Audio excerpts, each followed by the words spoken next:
Ahoya, everybody, and welcome back to our once yearly diecast, there's three of them, review.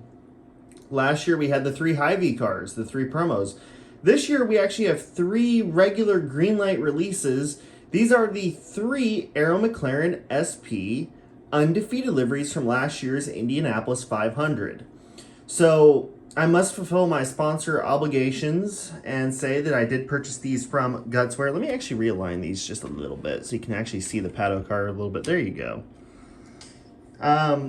But these diecasts were acquired from Gutswear and my good friend Thomas. So if you are going to any IndyCar races or even IMSA races this season, definitely be sure to catch up with him at his trailer. Tell him that I sent you. And you can also go to his eBay and purchase, or, you can reach out to him probably on Facebook as well. That is Gutswear, the place to be. Also have to throw out a shout out to my other good friend there, Bob over at Gearheads. Got to, because good friend for many and many years at this point, and I know Gearheads ain't going to be around too much longer, so if you ever want to go, now is the time to go. And I know he's got a lot of fresh NASCAR diecasts for y'all who are into that. I'm not, but anyways, let's get into the review. So we're going to be going in numerical order of the cars. So we're going to be starting off with Pato Award. We're going to move over to the Montoya, and then we're going to get to the Rosenqvist because that's going to be the most fun out of all of them. But let's go ahead and take a look at the boxes first, because I do have an interesting point about the boxes on these three. It is a standard box. As you can see, it's got the driver name, the nationality flag, plenty of NTT IndyCar Series branding. Obviously, it has the colors. It actually has a little bit of the design feature of the individual cars with them. Got the number. But the quote on there, it's not just the generic quote that we have seen on the boxes. That's just like, I'm so happy to be competing in the NTT IndyCar Series, such a great series, blah, blah, blah. These are actually the post-race press conference quotes from the actual drivers, which is something different. It's nice that they did that. I kind of expected on the Montoya because that's a one-off, but these are actually, for all three, the quotes kind of talking about the Indy 500 last year and, their points of view on how the race went. Obviously, they finished 2nd, 4th, and 11th, with Award in 2nd, Rosenqvist in 4th, and Montoya in 11th. But here is the Award quote. We'll show you the Montoya real quick. If you want to actually read them, you can pause and do so. And then we'll show you the Rosenqvist one. All right, we got what we needed there.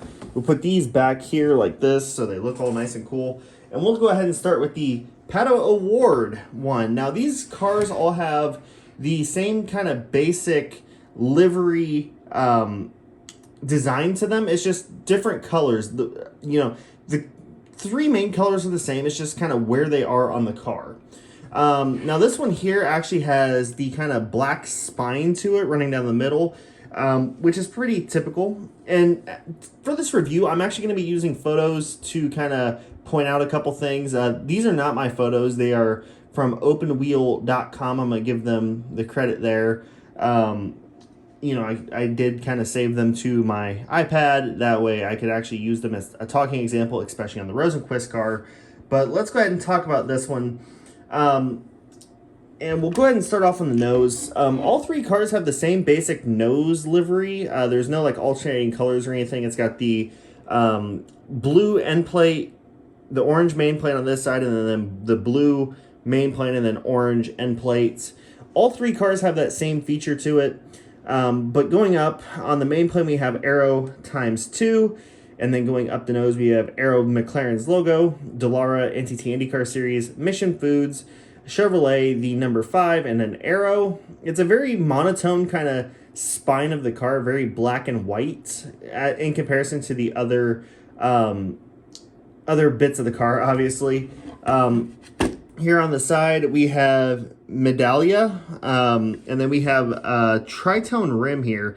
Obviously, the base color is black. We have the blue, and I know it's a little difficult to see, but we do have that Views lung hacking green. And I am only saying that, even though I am a Views user. We have Expand Management, and then up here, Tezos. I have no idea what that is.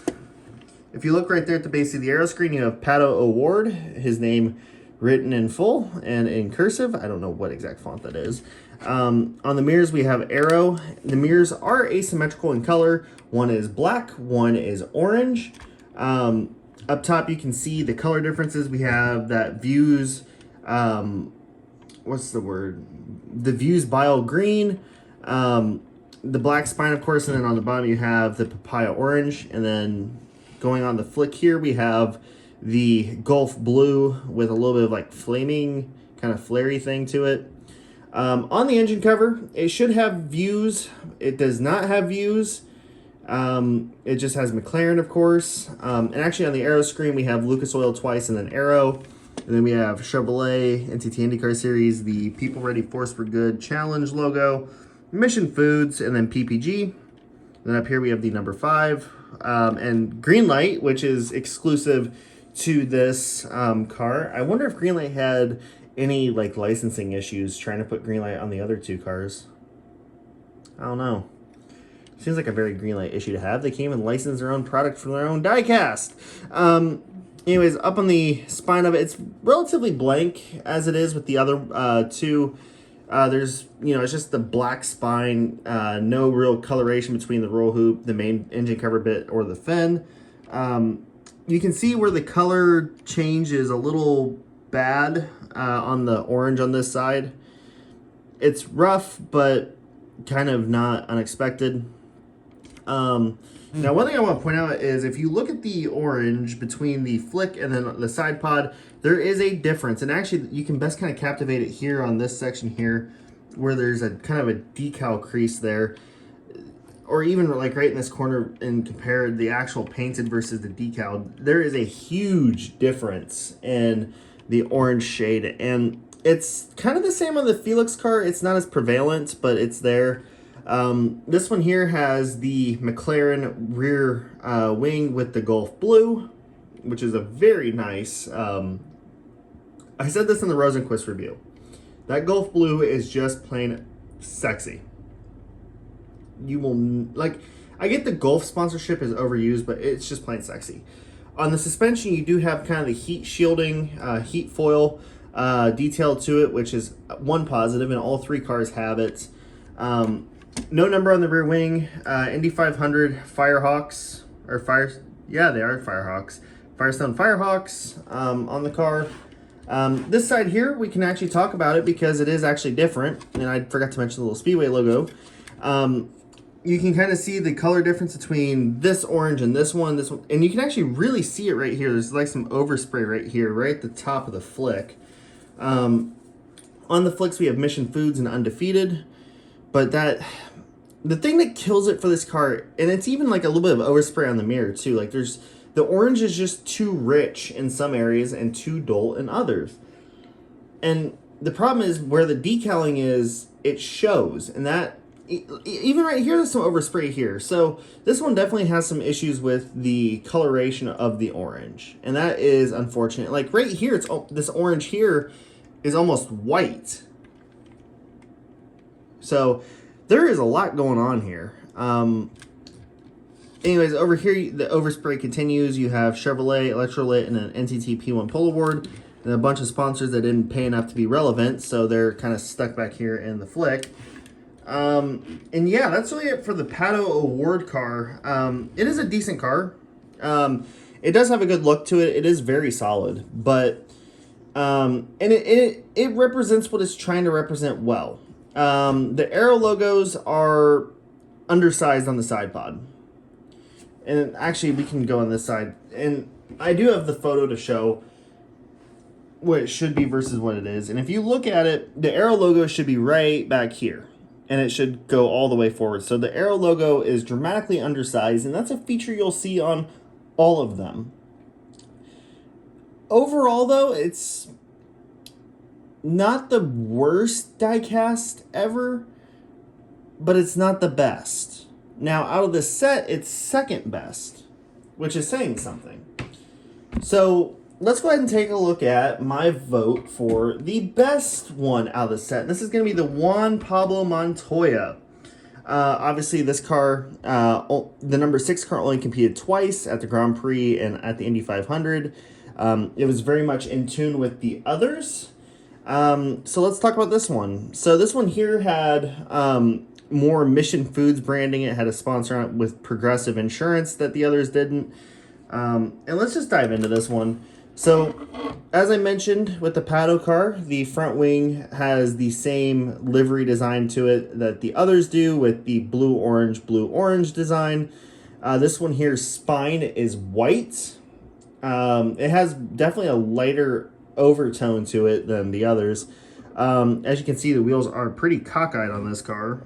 But going up the nose, we get the Aero Mclaren logo, Dallara NTT IndyCar Series, Cadence, which is not the last time you'll be hearing them in this video, the Chevy logo, and the number 6.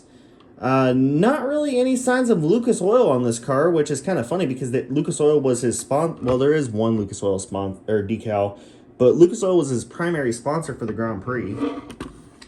The mirrors on this one, once again, asymmetrical. You got white on one side, orange on the other. Medallia still there. Up here on the side of the wing, we got FX winning by TWT or something. Mission Foods. The decals right in here definitely leave a lot to be desired because they definitely are like peeling up, and you can kind of see how wonky that Mission Foods one is. No decals on the mirrors on this one. I guess it's because there's not really a true primary sponsor. It's just, you know, we got one of McLaren's like esports logos there on the aero screen. Progressive Insurance, Chevrolet NTT IndyCar Series, the Force for Good Challenge.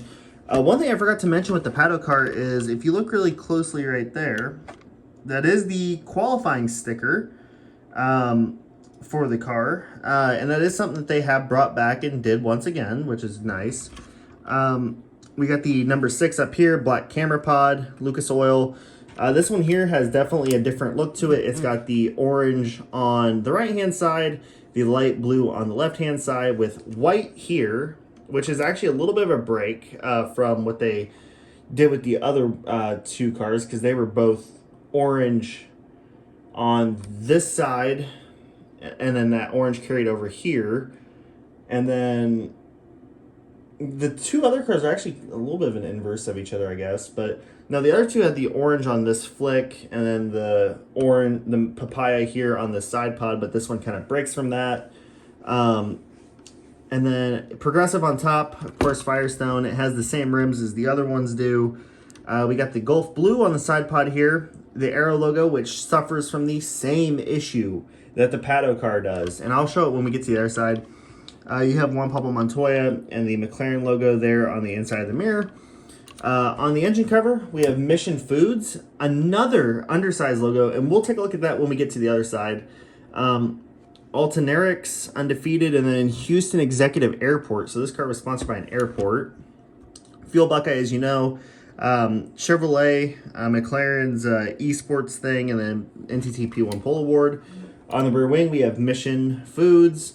You can see the white spine continuing. Again, no colors between the hoop or the fin or anything like that. Just white with the same basic designs as the Pato car, just with Gulf Blue and orange in different spots. Again, with the heat shielding on the rear suspension. Go to this side because there is... Now, one thing that is evident on this car that was not evident on the Pato car is this kind of black little trim lining around the aero screen. All 3 cars have it. It is on the Pato car, but it's most evident on this one, obviously, because it's the white color. And also this one does have the black on top of the aero screen, which is just a nice highlight. Like I said, I think this is the best looking out of all 3. I think that's kind of a general consensus. Now we'll get to the comparison with the actual car. And once again, you can see the Aero logos are too small. And again, the Mission Foods logo is too small. Same thing. Aero logo should actually be pushed up, go to here to here. The Mission the Mission logo should be way blown up on this one. The Speedway logo should be blown up on it. And then actually the undefeated logos on these flicks should actually be smaller, which is kind of funny. But again, it's the nicest out of all three of them. I will say that. So that's the Juan Pablo Montoya car. Now we're going to move on to the one that I have the most comments about. The Felix Rosenqvist car, ladies and gentlemen. Oh boy. So this one's spine of the car is with the Views Bile Green, the Views Lung Hacking Bile Green as the middle. A lot of people did not like the green on the car. I'm not a huge fan of it either, but it's there. Weirdly enough, this one here kind of follows the same color patterns as the Pato Award car. It's just it's got the Mclaren blue for this side pod versus the lung hacking green. Otherwise, it's fairly identical, minus the rear wing color as well. So yeah, we'll dive into this here in a moment, but let's go ahead. Front wing main plane, exact same as the others. Going up the nose, we got Aero Mclaren, NTT or Dallara, NTT IndyCar Series, Mission Foods, Chevrolet, the number 7, and McLaren. Obviously, you know why McLaren's on this car, because this car is actually sponsored by Views, and you can't have Views on the car because it is a tobacco sponsor. Yep, that's right. We're running into this again, and I'm going to keep harping on this until they put Views on the motherfucking car. On the aero screen, and this is where we're going to start going down. Again, Alteryx and Cadence, which was not on the car. Actually, I've seen pictures where this sponsor here, Cadence, is on the car and where it's off the car. I don't know which to really believe. There's not really many photos of this car from race day that I've seen. It was on the car, it was off the car. I don't know how it actually ran, but yeah, it's on the nose. And also, I'm going to harp on this because I can. The photos I've seen with Cadence on the car, the logo is too big. It should be like a way smaller, like half this size. Same Indy 500 Firehawks, same rims as we've seen. It's got expand machinery and Tezos, just like the Pato car. In here, at the base of the aero screen, you can see Felix Rosenqvist. You got McLaren, and the McLaren logo, because again, it's supposed to be Views, and the McLaren logo. We'll get to the aero screen. We're going to get to the aero screen in a minute. Once again, kind of same layout as the Pato Award car, with McLaren where it should be Views and McLaren where it should be Views. The Gulf Blue on this flick with Mission and Undefeated. Chevy, it's kind of blank there. It is missing a sponsor compared to the Pato car. And then NTT and P1 Pull Award. On the engine cover, we have Aero. Again, the bile green spine.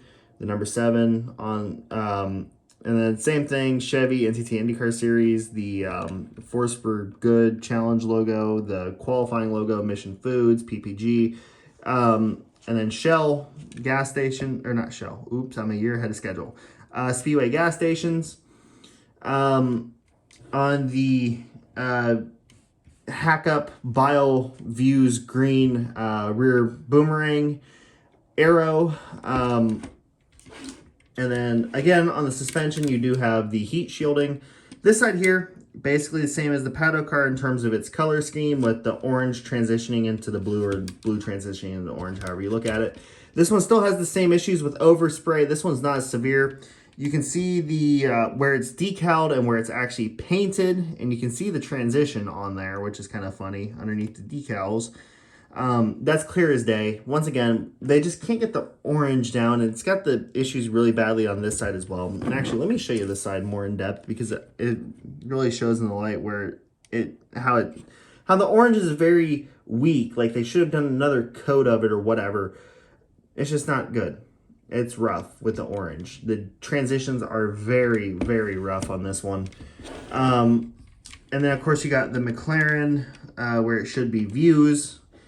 Greenlight, give us some fucking tobacco sponsors. And of interesting note, these 3 cars do have the updated steering wheel. I did want to throw that in there.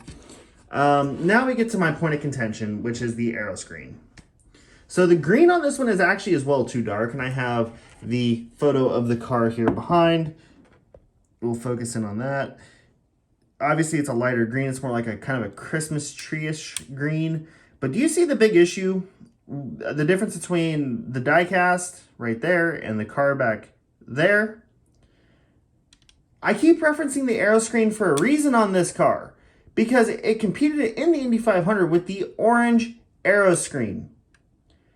I don't know why this was such a difficult thing. So this car was not even announced during the month of May. So they had so much time to put this together and check for accuracy on this car to give us the right orange aero screen. But they didn't. Once again, Greenlight gives us a great potential with a product and then tells us to go fuck ourselves. Thanks a lot, Greenlight. Thanks a lot. Some little kid is going to be so freaking disappointed and have their dreams crushed. Now, I want to point this out. I don't necessarily blame Greenlight. I do blame Greenlight. But in the launch photos, and actually in the televised April testing at the Speedway, after they unveiled the liveries, this car did have the green aero screen, as you can see very clearly here. But at the same time, the Juan Pablo Montoya car did not have progressive on the side pods, nor Alterix above the undefeated logos on the flicks.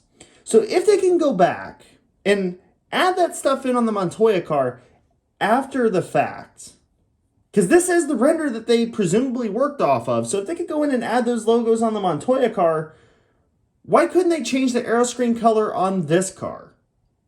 That's my question. That's the question of the day here. If we're making alterations for the Montoya car on how it raced Indy 500, then why are we not doing it on this car? It's a simple question. Will I ever get an answer to it? Probably not. Greenlight, email me about this because I know you've contacted me in the past. Seriously, I want to have a discussion about this. And whose harebrained idea it is to correct one car and not the other. Do you think that we're going to miss this? I'm not going to miss this. Just saying. It's my job to point these things out, and I get that a lot of you don't care. I get that. But for us collectors that actually give a damn about accuracy and give a damn about the fact that we spend $78, $79 on one of these cars. So if you do the math, that's almost $240 on the set of these. I at least want this shit to be somewhat accurate and look like the car that actually ran at the Indianapolis Motor Speedway at the end of May. And I know I need to wrap this up. So I'm going to go ahead and bring 3 cars back into the shot here. Just how they were in their staging photo. If you can make alterations to the Montoya car, and I get they work on the publicity stuff, you know, the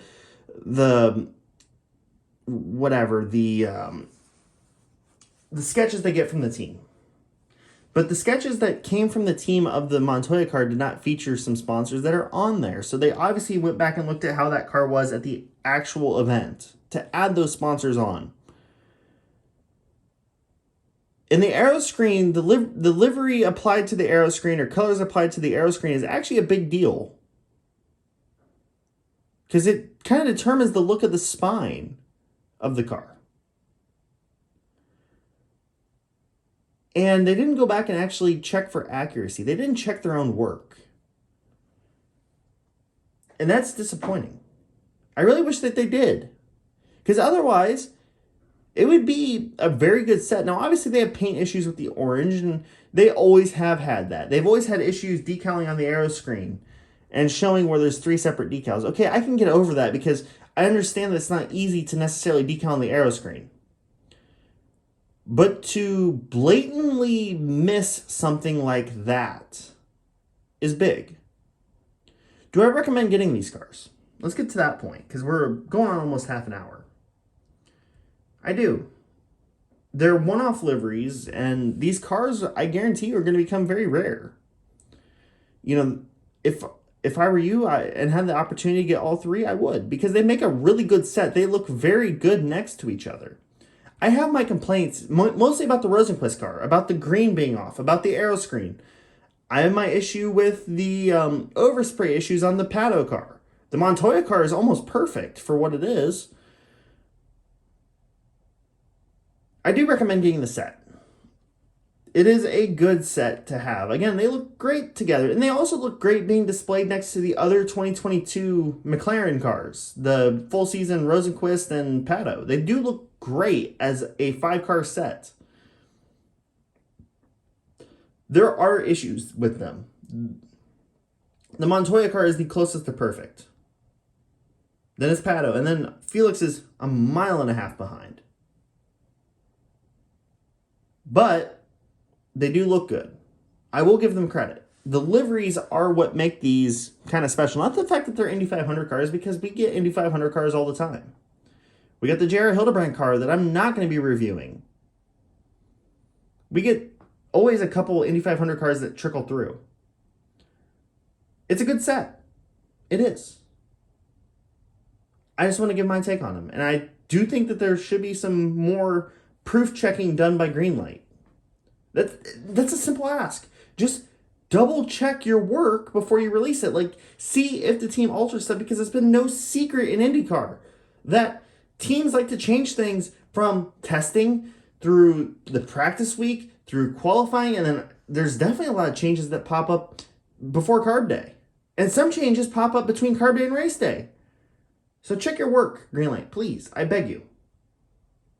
You know, get photos of the cars. Like, send a photographer to IMS and take a photo of every single, like, take 4, 5, 6 photos of every single car before the race starts, because I'm sure it wouldn't be too hard because you have a licensing agreement with the series. All you can do is pull some strings to get a hard card for somebody so they can go photograph each and every one of the cars just to make sure that you have accuracy. Simple. Anyways, that's it for this year's Try Diecast review. I hope you guys enjoyed it. I'm going to go get a Dr. Pepper and kind of relax because my back hurts now after posturing for almost half an hour. And yeah, thank you guys so much for watching. And as always, hasta la Jolla, peace out, whatever. Bye. Bye-bye.